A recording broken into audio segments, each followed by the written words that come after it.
and we are officially in the thick of the holiday season, which also means it's cold and flu season. And that is one of the most common questions is how can I protect myself from getting sick?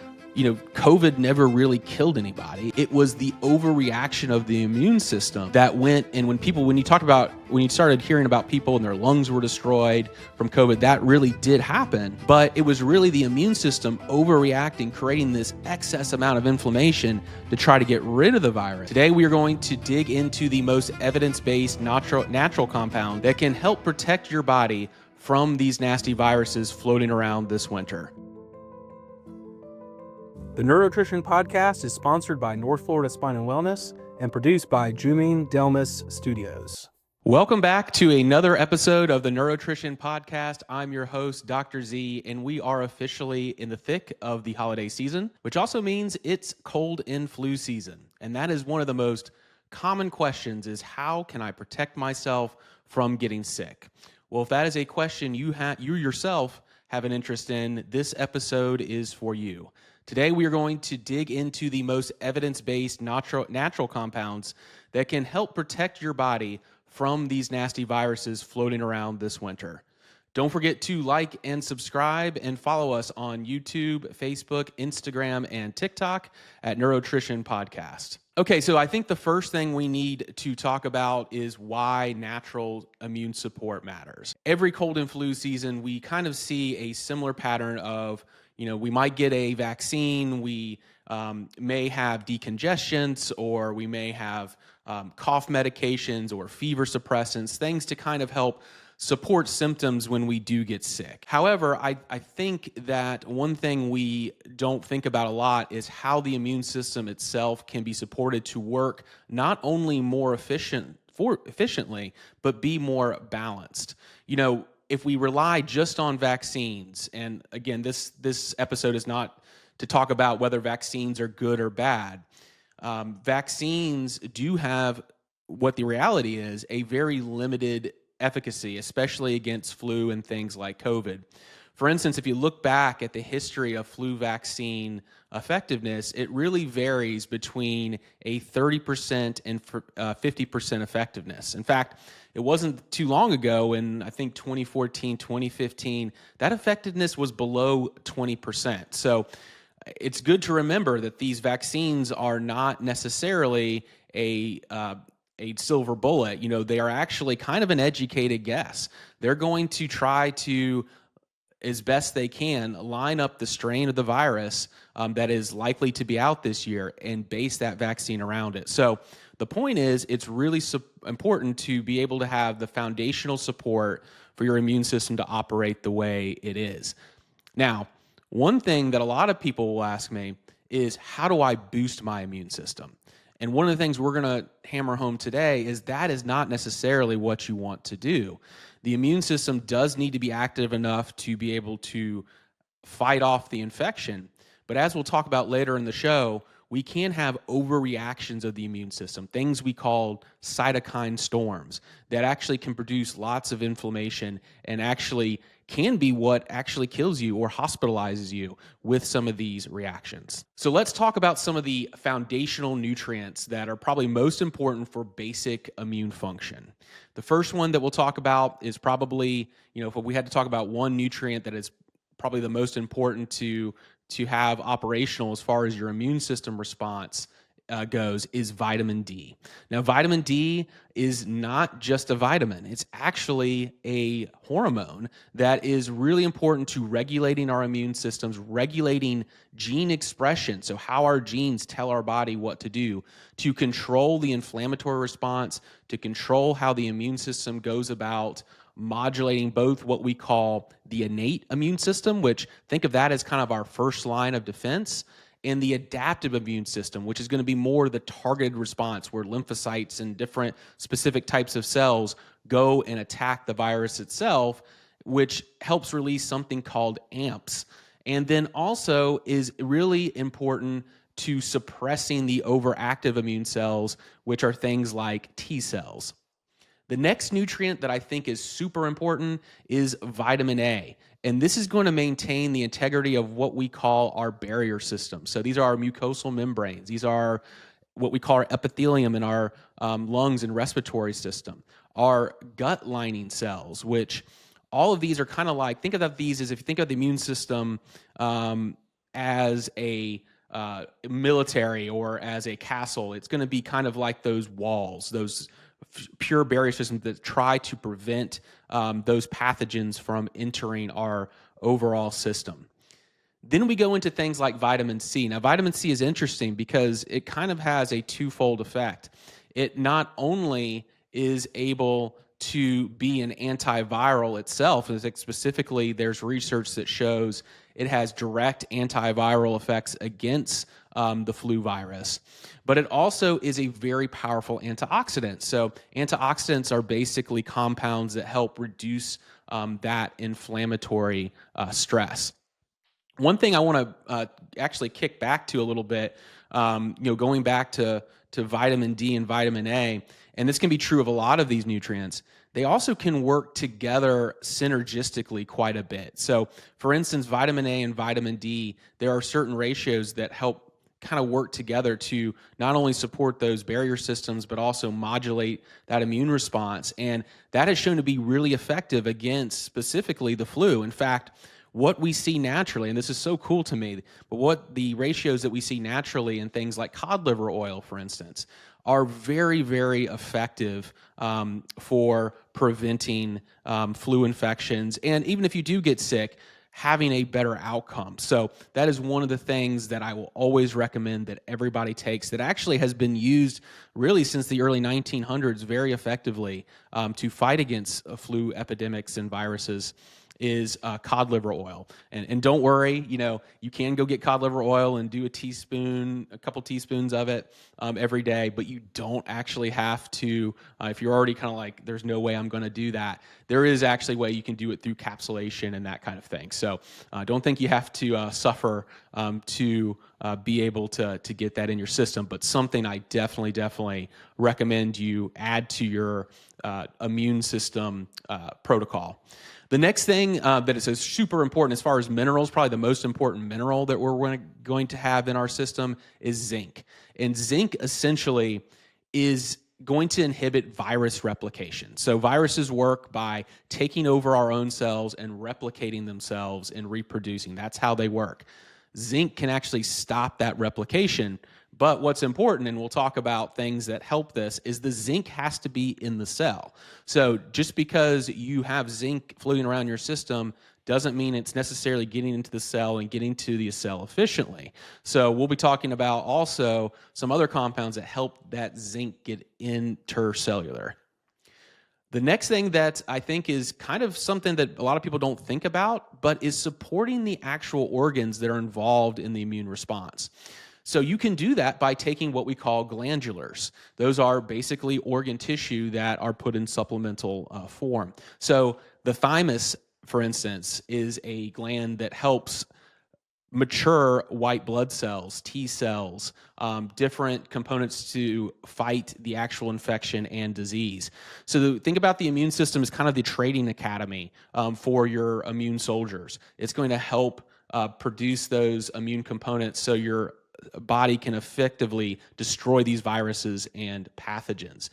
The next glandular we're going to look at, or the next organ we're going to look at, is going to be the spleen. The spleen is essentially, kind of think of it as a giant lymph node. It helps filter, it kind of works as a blood filter. It helps trap pathogens. It helps get rid of old blood cells.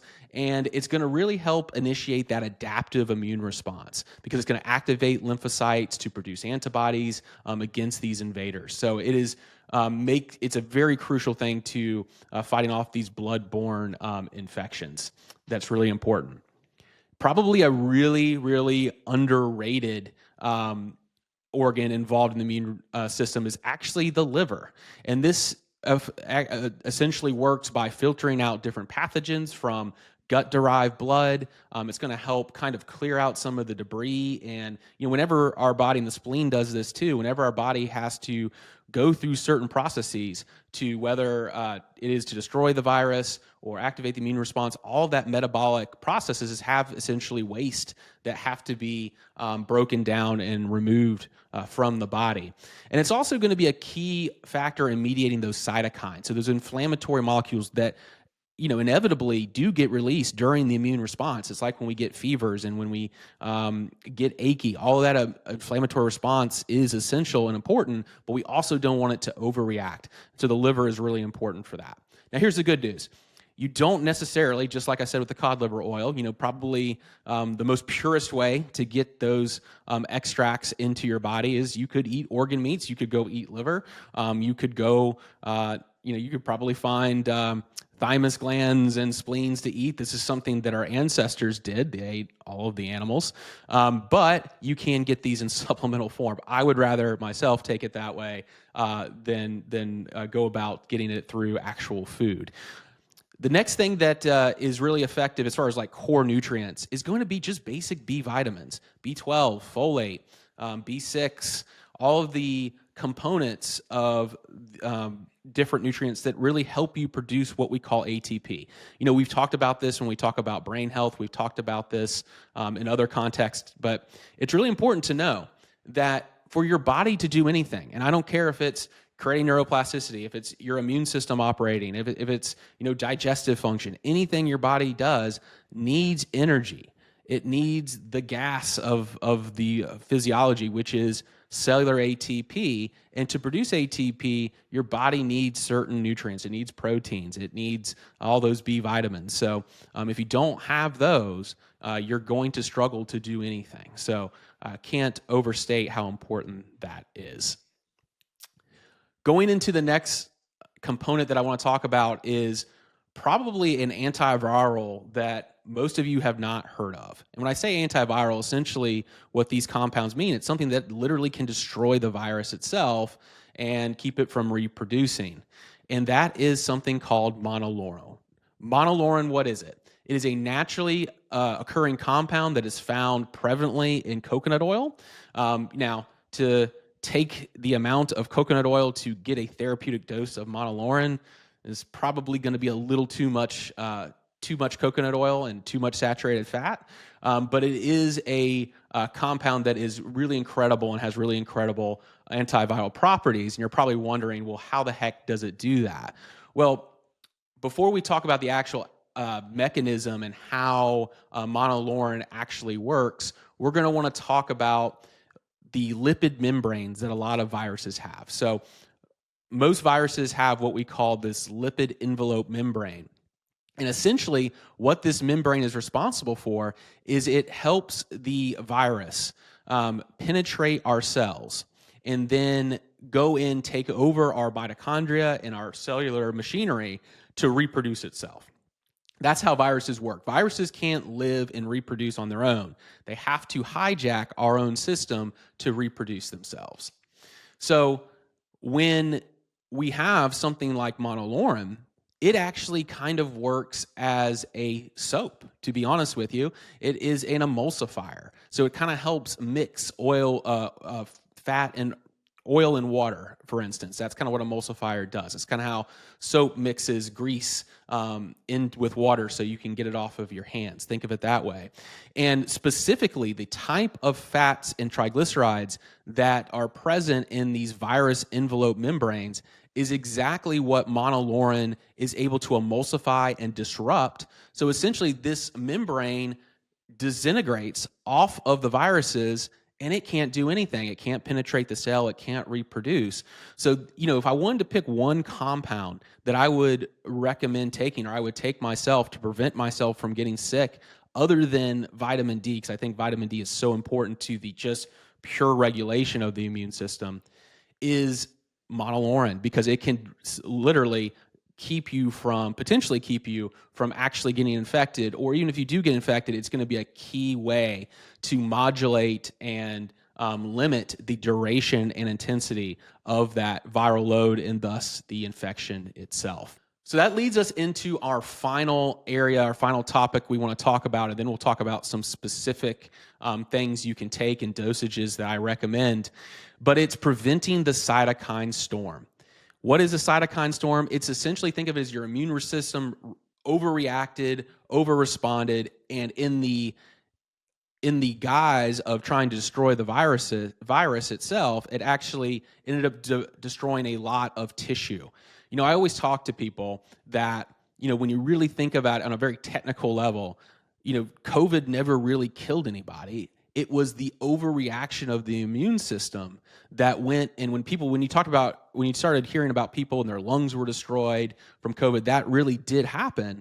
But it was really the immune system overreacting, creating this excess amount of inflammation to try to get rid of the virus that ended up causing this destruction of the normal tissue that ended up killing a lot of folks with this type of infection. So that's a really important concept to talk about. So when people ask me, what can I do to boost my immune system? And there's all kind of things, there's mushroom extracts, and there's herbs like antigraphis, and even to an extent, elderberry type of extracts that can be very immune stimulating. Echinacea is another immune stimulant. And like I said, those aren't necessarily bad things to take and are bad things to use in certain moderation. But there's a reason why I don't just generally blanketly include them in my protocols, because for some people, especially if you're a person with a good example is asthma. If you have asthma, you probably tend to have an overreaction of the immune system. So it is really important to know that concept so we can make sure that we not only have a strong enough immune system to fight off these infections, but prevent this cytokine storm. So cytokine storm is going to have different immune modulators that are involved in it. NF-kappa beta is one of them. There is immunoglobulin 6, IL-6, that is involved. And there's other compounds that are immune mediators that are going to be involved in this type of immune reaction. So some of the things we can be adding in to help modulate this is going to be something we call quercetin. Quercetin is a natural compound that actually works as a zinc ionophore. And all that means is it pushes zinc into the cells. So zinc can get into the cellular activity and actually inhibit that virus replication that we talked about earlier. Another one is NAC, or N-acetylcysteine. This is a precursor to our most powerful antioxidant that the body makes, which is called glutathione. So this can be really helpful to, again, help regulate that inflammatory response. And then we have our good old omega-3 fatty acids. So this is what we see in fish oil, especially EPA and DHA. Those are types of omega-3s in fish oils that have the most anti-inflammatory effect. And they work by regulating and inhibiting that overproduction of those cytokines. And then finally, like we've already talked about, and again, this is why I think it's probably the most important immune nutrient, is vitamin D. Vitamin D is again, not only something that's going to help make your immune system work more efficiently and to some extent boost it, but it also has that awesome effect of regulating the overreaction and help prevent that cytokine storm. So let's talk about what specifically do I recommend doing, okay? Now, a lot of these nutrients can vary, and please, there's lots of people on lots of different medications, so don't just go blindly taking all of these nutrients without consulting with somebody, whether it's your primary care or a functional medicine physician who is trained to know which things interact with other things, because that's going to be very, very important. Omega-3s are a great example. If you're on blood thinners, you might have to be a little bit more careful on how much you take, or if you take it at all, so you don't have too thin of blood. So that's just an example of why just don't blindly take even nutrients, especially at high doses, without having some sort of guidance. Vitamin D, that's going to really vary on your level. At the minimum, usually I'm going to say 2,000 units. For some people, 5,000, maybe even 10,000 units on someone who's really deficient. Vitamin D, the bottom level of being normal is in the low 30s, and I've seen people as low as 5, 6, 7 on vitamin D. Those people are going to get much higher doses. And even with you're in the normal, okay, if you're, the doctor says, oh, your vitamin D's normal, just know that really from an optimal standpoint, we really want you, I challenge people to at least get into the 60s. That's going to you typically get more effective immune responses. Now, vitamin D guidelines for testing have changed, so a lot of primary cares are actually not even checking vitamin D. So I really encourage you to ask for that blood test. And even if they won't do it, there's a lot of ways you can self-order labs. I know when I order labs that aren't paid through insurance, vitamin D you can run for under $20. Okay, so it's not an expensive lab test to get, and it really is going to be important to know that level to dictate what dosage is going to be appropriate for you. The next compound is zinc, and we talked about how that inhibits viral replication. I usually say a minimum of 15 milligrams just for daily support to be preventative. You can go much higher than that when you start feeling signs of infection. Just know if you get over 50 milligrams, that oftentimes causes nausea. So you just need to watch that. There is also, like I mentioned before, there are glandular combinations. There is something very specific we use called Imuplex, which actually combines that thymus and spleen and liver glandulars to kind of give you the glandular support. Omega-3s, omega-3s are very important for the inflammatory response. It is very, very important that you get good quality omega-3s. If you're getting omega-3s from crappy sources of fish, you're going to have a crappy nutrient with maybe high levels of mercury, other heavy metals, or other toxins. So there are companies that do specific testing to make sure these aren't heavy metal laden fish oils, and you want to make sure they have good amounts of EPA and DHA. DHA is more brain related. EPA is going to be more inflammatory related, but you want a good mixture of both. And I usually tell people at least 1 to 2 grams of omega-3s. Now, you also can, this is some kind of testing we do, is do a fatty acid breakdown where we can test your fatty acids and see your omega-6 to omega-3 ratio. And we can even see, hey, do you need more EPA? Do you need more DHA? And kind of customize that a little bit more. Vitamin C, as I mentioned, that's also a powerful antioxidant, also a really great antiviral. Dosage on this can vary from 1 gram to 3 grams. Just notice that as you get higher on the dosage, you're more likely to have digestive issues. Things like diarrhea can happen when you get up to that 3 grams. So typically I'll say, try to hang around 1 gram. If you start feeling poorly, then have those signs of infection, then you can start ramping up that dosage. Liposomal seems to be the most effective. All that means it's emulsified into some fats. So liposomal vitamin C is going to absorb and be a little bit more effective. Tends to have a little less GI distress as well associated with it. The next compound is NAC. This is the N-acetylcysteine. This helps kind of regulate that cytokine storm that we talked about. Those dosages can range, 600 milligrams to 1,200 milligrams. If I have someone who's more at risk, so like I said, we knew people with like diabetes or asthma, different inflammatory type of chronic diseases were more at risk for COVID in particular. Flu is true for that as well. We might go to higher to like 1,200 milligrams a day to be a little bit more proactive in those groups. Quercetin is another compound which can vary in dosage. You're going to want to take more at certain times when you're actually sick versus others. And then of course we talked about monolaurin. Monolaurin is minimum dose typically we'll say 600 milligrams, 1,200 milligrams are kind of the common 2 dosages there. But we actually use a concentrated form of it that we might go up to 3,000 milligrams or higher, especially in people who are at risk or, like I said, really want to be more proactive, especially people with like long COVID, for instance. One of the things that set them back, and I almost cringe when they come back and tell me that, oh, I got COVID again.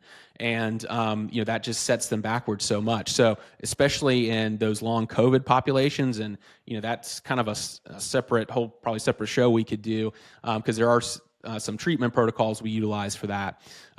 But that kind of higher dosage is something I'm going to use as kind of a staple in my long COVID protocols to begin with, not only because it can help decrease maybe chronic viral load, but it also is going to be critical in trying to give this person the best chance not to get infected, because that's going to set them back. And then again, there's just pure lifestyle stuff. That's something I never want to downplay, because it's probably the most important thing. You can take all these nutrients that you want, but if you have poor lifestyle, if you're not sleeping, if you are not eating properly, eating lots of processed foods, you have a lot of chronic disease, none of this may matter if you do everything else, take everything else, if you don't take care of taking care of yourself. So make sure you're getting good rest, managing stress as best you can, avoiding high processed foods that are going to increase your blood sugar. There's a reason why things like type 2 diabetes is a risk factor for pretty much everything. Okay, so I can't downplay that enough. That is how important that is.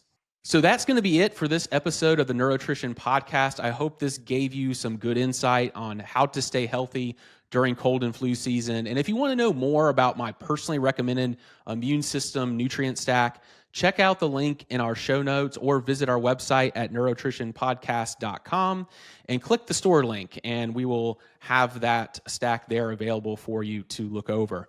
Don't forget to like and subscribe and follow us on YouTube, Instagram, Facebook, and TikTok at Neurotrition Podcast. And don't forget to leave us a comment of what you thought about the show and other topics you may like for me to explore in the future.